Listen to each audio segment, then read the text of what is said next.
समय फलों को बीनते हैं तो देखते हैं कि जिसमें तोता ने चोंच मार दी है वो फल ज्यादा मीठा हो गया होगा, उसी को उठाएंगे। क्यों?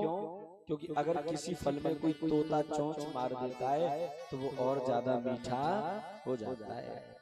ऐसे ही ये भागवत कथा फल है और इस भागवत कथा रूपी फल में सुखदेव जी ने अपनी चोंच मार दी है, इसलिए ये कथा और ज्यादा मीठी हो गई है। सुखदेव जी ने इस कथा को गाया है, सुखदेव जी ने इस कथा को परीक्षित को सुनाया और सुखदेव स्वयं तोते के अवतार हैं, इसलिए उनको सुखदेव कहा जाता है क्योंकि वे तोता के अवतार हैं। और जब सुखदेव जी ने इस कथा को गाया तो ये और ज्यादा मीठी और मधुर हो गई। बोलिए भागवत भगवान की जय हो। जय जय श्री राधेश। उसके बाद में शौनक आदि 88,000 ऋषियों ने कहा, बोलिए व्यास जी कौन है, जरा हमें व्यास जी के बारे में बताइए। तब कहा कि सबसे पहले भगवान नारायण हुए, नारायण के पुत्र ब्रह्मा हुए, ब्रह्मा के पुत्र वशिष्ठ जी महाराज हुए और वशिष्ठ जी महाराज के पुत्र शक्ति महाराज हुए और शक्ति महाराज के पुत्र पाराशर ऋषि हुए और पाराशर ऋषि के यहाँ व्यास भगवान का आविर्भाव हुआ है। बोलिए व्यास भगवान की जय हो। व्यास जी का जन्म कैसे हुआ है?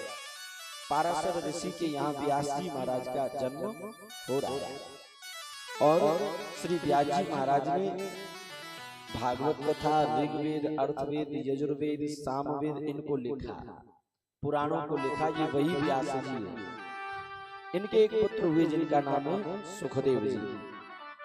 88,000 ऋषियों ने पूछा ये सुखदेव कौन है, इनके बारे में आप हमें बताइए। क्यों? क्योंकि ये कथा सुखदेव ने परीक्षित को श्रवण कराई है।